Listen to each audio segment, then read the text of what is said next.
السلام علیکم ورحمۃ اللہ وبرکاتہ۔ امید ہے آپ حضرات بخیر ہوں گے۔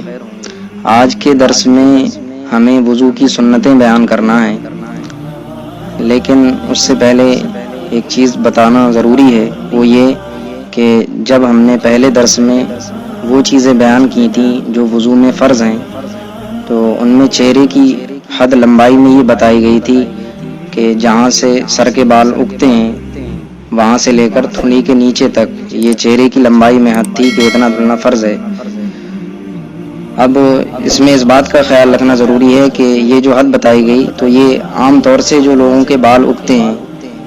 وہاں سے حد ہے، لیکن اگر کسی کے بال آدھے سر سے اگتے ہیں، یعنی آدھا سر خالی ہوتا ہے، تو اب ایسا نہیں کہ ان پر یہ فرض ہو کہ وہ آدھے سر سے اپنا چہرہ دھلیں، یا کسی کے بال بالکل نہیں آئے تو وہ پورا سر دھلیں، نہیں، بلکہ ان پر یہی ضروری ہوگا کہ جہاں سے عام طور سے لوگوں کے بال اگتے ہیں وہیں سے چہرہ دھلیں۔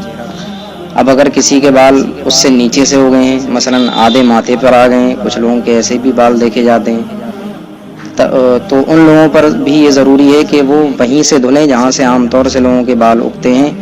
اب اس حد میں جو ان کے بال آ جائیں ماتھے کے، وہ بال بھی دھلنا ان پر فرض ہوگا، اور جو کھال اس حد میں آئے گی اس کو بھی دھلنا فرض ہوگا۔ اب ہمیں وضو کی سنتیں بیان کرنا ہے، تو پہلے آپ یہ جان لیں کہ سنت دو طرح کی ہوتی ہے، ایک سنت مؤکدہ اور دوسری سنت غیر مؤکدہ۔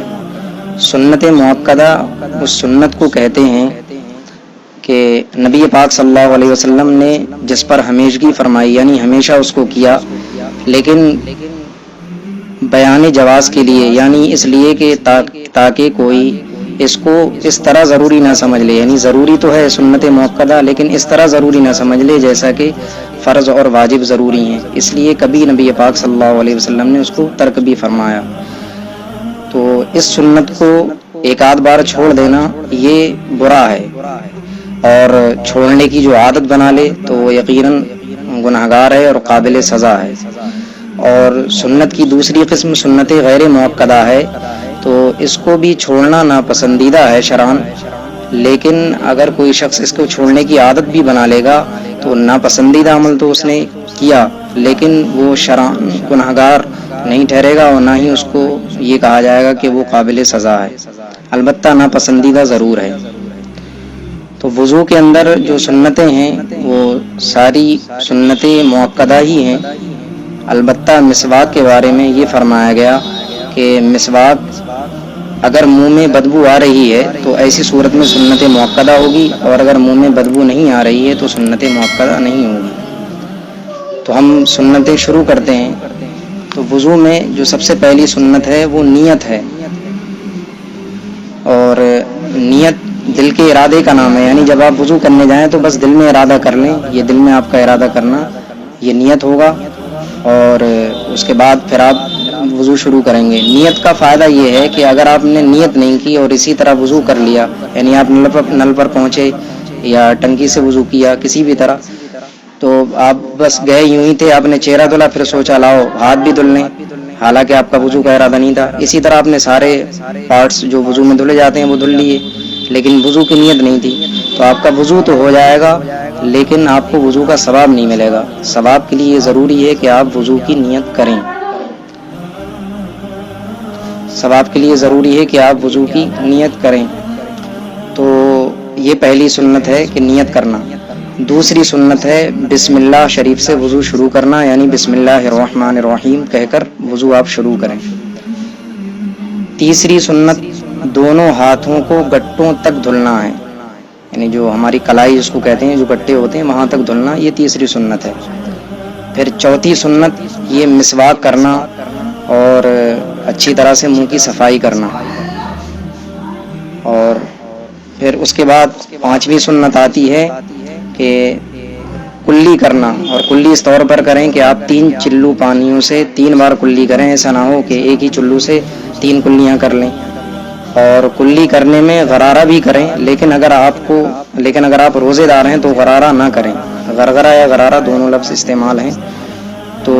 وہ اس لیے کہ اگر آپ روزے کی حالت میں ہوں اور آپ نے غرارہ کیا، اور اگر آپ کے حلق سے پانی اترا اور آپ کو یاد ہے کہ آپ روزے دار ہیں تو آپ کا روزہ چلا جائے گا، اس لیے روزے کی حالت میں اس سے بچیں۔ اور اس کے بعد پھر چھٹی سنت جو ہے وہ ناک میں پانی چڑھانا ہے، جو نرم ہڈی ہے یا نرم گوشت ہے، اس کو بانسا بھی بولتے ہیں، تو اس میں پانی چڑھانا، یہ 3 چلو پانیوں سے ہی پانی چڑھانا ہے، یہ کیا ہے؟ سنت ہے۔ اور ناک کی جو صفائی کریں تو اس کا سنت طریقہ یہ ہے کہ بائیں ہاتھ کی جو چھوٹی والی انگلی ہے اس سے کریں، دائیں ہاتھ سے صاف نہیں کرنا چاہیے، یہ خلاف سنت ہے، یعنی دائیں ہاتھ کی کوئی انگلی ناک میں نہ ڈالیں۔ تو اور ہاں، اس میں بھی اس بات کا خیال رکھیں کہ ناک میں پانی ڈالتے وقت کہیں ایسا نہ ہو کہ آپ ناک سے پانی کھینچیں، تو اگر آپ روزے سے ہوں تو اتنی زور سے پانی نہیں کھینچنا چاہیے کہ دماغ تک پہنچ جائے، کیونکہ اگر دماغ تک پانی پہنچا اور آپ روزے دار ہیں اور آپ کو روزے دار ہونا یاد بھی ہے تو پھر ایسی صورت میں آپ کا روزہ ٹوٹ جائے گا، کیونکہ دماغ میں پانی پہنچنے سے روزہ ٹوٹ جاتا ہے جبکہ روزہ دار ہونا یاد ہو۔ باقی سنتیں انشاءاللہ اگلے درس میں بیان کی جائیں گی۔ اور آخر میں ایک بات یہاں یہ عرض کر دوں کہ ہم عام طور سے روزانہ موبائل کا استعمال، فون کا استعمال کم سے کم 1 گھنٹہ تو کرتے ہی ہوں گے، تو ہمیں چاہیے کہ کم از کم دین کو سیکھنے کے لیے اور دین کی وہ باتیں جو ہم پر ضروری ہیں اور صحیح معنی میں ہم ان کو جان کر ہی اپنے وضو، نماز، غسل وغیرہ درست کر کے اور اچھے سے عبادت کر سکتے ہیں، تو پھر ہمیں چاہیے کہ ہم جو ٹائم فون پر صرف کرتے ہیں، خرچ کرتے ہیں، تو اس میں سے اپنا ٹائم ضرور دین کے مسائل کو سیکھنے پر دیں۔ تو اگر آپ یہ جو کلپیں بھیجی جاتی ہیں، یہ درس جو بھیجے جا رہے ہیں، اگر آپ ان کو ایک درس کو 3-4 بار بھی سن لیں گے غور سے، تو اللہ رب العزت کی ذات سے یہ امید ہے کہ انشاءاللہ آپ کو یاد ہو جائیں گی۔ السلام علیکم ورحمۃ اللہ وبرکاتہ۔